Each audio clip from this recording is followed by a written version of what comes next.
everybody, welcome back to Fixit Finance. Today we are going to be discussing why you need a will and other legal documents. So the reason for this topic today is because when I talk to a lot of people that are from where I come from and who live in Canada now, a lot of them don't realize the importance of having a will. So it is assumed that if you pass on, your spouse or your children automatically get everything you own. In Canada, it doesn't work that way. So for example, if you have a bank account and your wife or your husband is not on that bank account, when you pass, they can't just walk into the bank and say, hey, that's my husband's account, let me have what's in there. It doesn't work like that. So it's very, very, very, very important that you have a will. Another thing that comes up a lot is a lot of people tell me, well, I don't really have much, so I'm not giving anything to anybody. All I have is my car, or all I have is, $1,000 in one account somewhere. It's not that much. It's not necessarily about that. So in Canada, if you die without a will, you're something called intestate. If you die with a will, you're something called testate. So if you die intestate, as in without a will, the government gets to decide what happens to everything you own. And the government gets to decide, God forbid, if you have young children, what happens to your children. And I don't know about you, but that for me is a very scary thing. Not because the government is incapable, but the government doesn't know me. They don't know what I want. They don't know my wishes for my children. They don't know how I want my children to be raised. They don't know how I want, my money to be set up. They just don't. It's not a shade in any way. It's just the truth. So the reason why I tell all my friends, my family, anybody that is over 18, basically, you should have a will in place. One, it is very cheap. Of course, depending on the route you take. If you decide to go with a lawyer or, with a will kit, you're looking upwards of, I think will kits are about $400 and lawyers will cost you over $1,000. But there are places online in 2020 that you can actually get a will for as little as $40. So there's a link at the bottom of the video. It's to legalwills.ca. Just click it up and, you can get a will. I'll discuss it further in the video just to go into more details. So, like I was saying, if you die without a will, you're something called intestate, and you are going to put your family through a lot of issues if, you don't put it down in writing what you want to happen. So, for example, if you and your spouse are married, and say you both have separate accounts, nothing wrong with that. Run your household how you want to run it. If your spouse is not on your account, they cannot access anything in your account if anything happens. They can't just walk into the bank and say, hey, I'm married, and show them a marriage certificate. I'm married to this person. Give me everything in there. It doesn't work like that. If you don't have a will, every single thing you own and every single thing you have is going to have to, would be put into your estate. And that estate is going to have to go through a process, called probate. Now, probate is whereby, the government gets to say, okay, this is everything he owns. This is everything he or she owes. And this is how it's going to be distributed. If you don't have a will. Now, if you have a will, you're putting on paper exactly what you want to happen. In the sense of, you want your wife to get your account, you want your children to get the house, you want your life insurance proceeds to be divided, evenly between your 5 siblings. You just get to put on paper what you want to happen. Now, one of the things I notice a lot of people say is, well, I'm still very young, I don't need to have a will, blah, blah, blah, or I don't have any assets. Like I mentioned earlier, there's no, the reason for a will is because you don't want your family waiting long to be able to access your assets. In the sense of, if your estate has to go through probate takes, I think in Alberta it's about 6 weeks. And sometimes, depending on how complicated your estate is, it could take up to 2 years. We see in the news all the time, there's celebrities who died without a will 3 years after, their estate is still not settled, meaning nobody has gotten anything. Then, the other reason why I really think it's important is because, say for example, you die without a will, not only does your estate have to go through probate, but your spouse or your family, they're going to have to spend money on lawyers and, admins and whatnot in order to get the estate settled. So not only did you not give them access to your accounts and whatnot that was already there, now they're going to have to find money in the process of mourning, to try and figure out how to make sure that everything you've worked for actually comes to them.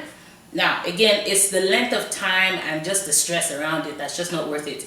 And you could have avoided all that for a $40 piece of paper. You know what I mean? So that's why I'm making this video, to just spread some awareness about the fact that it's not that difficult.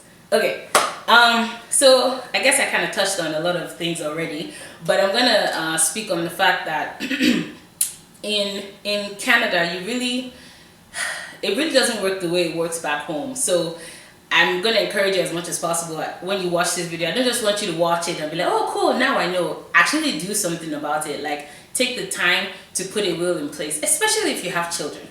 Now, the reason I say that is because you want to make sure that, I mean, we all have expectations. We know how we want to raise our kids. We know how we want to, we want our kids to live their lives and whatnot. So, for example, if you have a will, you get to appoint an executor. And the executor could be your spouse, it could be a brother, it could be a pastor, it could be someone you trust and you know. Now, what the executor does is they make sure that what you've written down does happen. So, for example, if you know your spouse may be too distraught, if something happens and you don't want them to be, you could appoint a best friend. Now, the best friend has to do exactly what is on that paper. If not, they will get sued. So you don't have to worry about the fact that, oh, they may steal your stuff and whatnot. You know what I mean? So, like, you have no reason to fear. Again, before you appoint an executor, you want to make sure that you trust the person. Okay?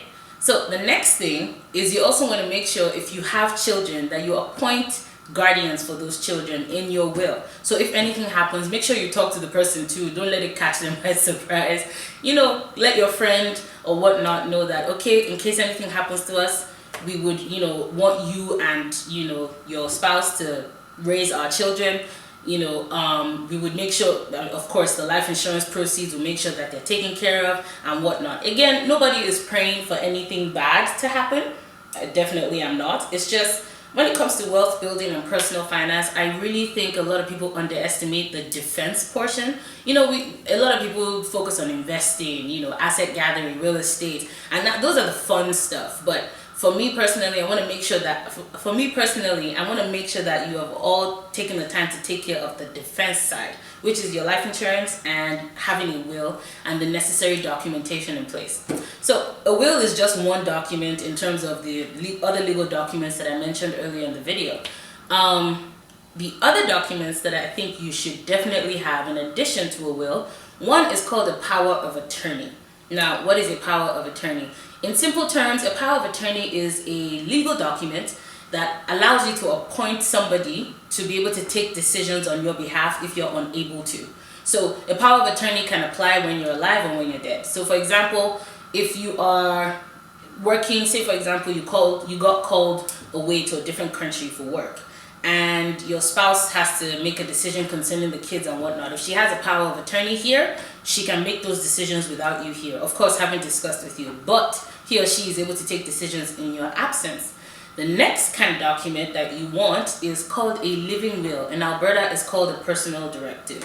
So what that means is you are appointing an agent to be able to take decisions for you, like medical decisions, if you're unable to. Now, the reason why I think this document is so important is because, again, a lot of people assume things are like they are back home. Back home, if your spouse is in the hospital, you can tell the doctor what to do and what not to do and how you want them to treat your husband or your spouse or your wife or your children.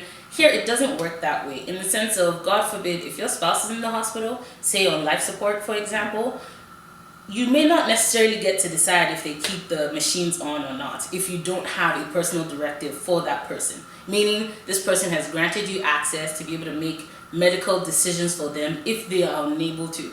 So I definitely highly recommend, especially as, husband and wife, as, as a couple, that you both sit down and make sure you have these three documents in place. So that is a will, a power of attorney, and a personal directive, or a living will as it's called in some other provinces. These three documents cost you less than $100.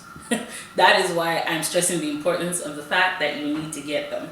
Now, like I mentioned earlier, they're just, a defense, just to make sure that at the end of the day, the people you love are well taken care of if anything happens while you're building all this fun stuff in terms of wealth. Okay? So in addition to these three very important documents that I've mentioned, one thing you also want to make sure you've done, or you do regularly, is to make sure that you put beneficiaries on all your accounts. So those are your RRSPs, your TFSAs, your bank accounts, your investment accounts, anything that has, you know, monetary assets in it. Make sure you put a beneficiary. So what does that mean? That basically means if anything happens, this is who I want this money to go to directly, right? So if you have a beneficiary in some of these accounts, they could potentially bypass the probate process that I mentioned earlier. In the sense of, you have it written down, you said this is who I want it to go to, and this is who it's going to go to, all things being equal. Now, one thing you also want to keep in mind is when you have beneficiaries on like your life insurance, your TFSAs, your RRSPs, and all these other accounts, make sure to keep them updated as life changes. I'll give you an example. A place I used to work, a guy unfortunately passed away, and he had his ex-wife as a beneficiary on the life insurance from his place of work. Unfortunately, he never updated it, and his current wife wasn't able to get the money. The ex-wife got the money. Now, that's a very sad situation. So as things change, as your life changes, as you know, you get married, you have children, you acquire new property, make sure you update these documents and make sure you update your beneficiaries as needed. So for example, if you have a will right now and you bought another house, you moved to a bigger house, you know, you had another child, or you acquired a new piece of real estate in a different country, or you started a business, you know, so whatever life changes happen, as they do happen, please make sure you update your legal documents. Now, you may want to, one of the options if you don't want to do it yourself, like through legalwills.ca, is you could go meet a lawyer. Like any licensed lawyer out there can help you set all these documents up. But one thing you want to be careful of is it's going to be pricey. But at the end of the day, as things change, as things update, you just pick up the phone, send them an email, say, hey, this is happening. You come in, you sign a few documents, and you get it out the way. But please, oh please, oh please, when it comes to personal finance, we have to be intentional. It's not just automatic and just, you know, hope and pray. So yeah, there is a link at the bottom of this video for you to get, I think it's 15% off all 3 documents on legalwills.ca. If you not if you decide, please go do it. It takes 20 minutes and it costs less than $100 for you to protect the ones you love. So please get it done. Don't just watch the video and be like, oh yay, please go do it. Okay, so now that that's all said and done, if you have any questions, please send me an email. I'll be more than happy. I got a lot of questions from the insurance video, which I was very happy about because that means people actually took action. So thank you for watching that video. Thank you for watching this video. And thank you for taking action, because it's not just about, you know, getting the information. It's about doing something about it, okay? I love you guys and thank you so much. See you in the next video.